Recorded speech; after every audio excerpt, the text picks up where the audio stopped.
Hi friends, तर आज आम्ही तुमच्यासाठी घेऊन आलो आहोत रवा डोसा. तर चला फ्रेंड्स, आता बघूयात आपण कृती.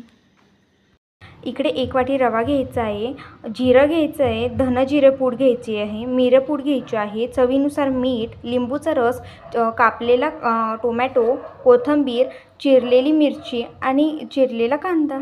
सो आता कृती बघूयात. इकडे आपण बाउल घेतलेला आहे, त्यामध्ये 1 वाटी रवा ॲड करूयात. त्यानंतर आपण चिरलेला कांदा टाकूयात. त्यानंतर टोमॅटो टाकूयात, कोथिंबीर ॲड करूयात,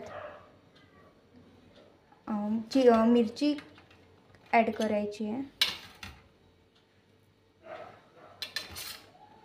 अर्धा टेबलस्पून जिरं ॲड करूया, अर्धा टेबलस्पून धन जिरे पूड ॲड करूयात, अर्धाच टेबलस्पून मिरं ॲड करूयात आणि चवीनुसार मीठ ॲड करूया आणि लिंबूचा रस 1 टेबलस्पून ॲड करूयात. तुम्ही बघू शकतात आता मस्त दिसतंय आणि आता त्याला आपण मस्त मिक्स करून घेऊयात. आता आपण मिश्रण सर्व टाकलेलं आहे आणि त्यात आता पाणी ॲड करून मस्त मिक्स करून घेऊयात.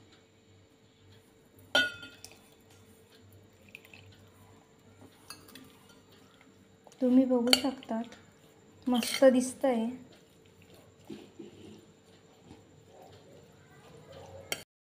बॅटर थोडं घट्टच राहू द्यायचं आहे, कारण आपल्याला उत्तप्पा करायचा आहे, म्हणजे ते कसं मस्त दिसेल ना, टेक्स्चरही मस्त येईल त्याला. 5 मिनटं आता हे आपण भिजत ठेवूयात. आता आपलं उत्तप्पाचं मिश्रण छानसं भिजलेलं आहे आणि आता आपण उत्तप्पे बघूयात. इकडे गॅस ऑन करून घेऊयात. इकडे आता मस्त उत्तप्पाचं मिश्रण आपण पॅनमध्ये टाकूयात.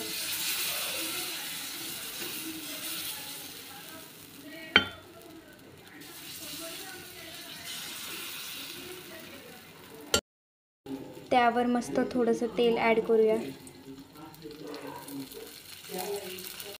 त्यावर मस्त आता आपण झाकण ठेवून घेऊयात. 2 मिनिट झाकण ठेवून मस्त शिजवून घेऊयात. बघू शकता तुम्ही आता मस्त क्रिस्पी होणार आहे. आता आपण पलटून घेऊयात.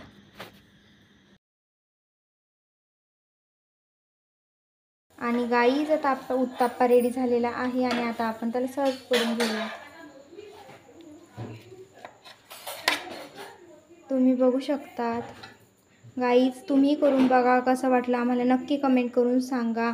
आणि आपण पुदिन्याची चटणीसुद्धा घरी केलेली आहे, त्याची लिंक आपण डिस्क्रिप्शन बॉक्समध्ये टाकलेली आहे, तुम्ही बघू शकता. सो गाईज लाईक करा, शेअर करा, सबस्क्राईब करा, नवनवीन व्हिडिओसाठी आम्हाला जॉईन करा. बाय.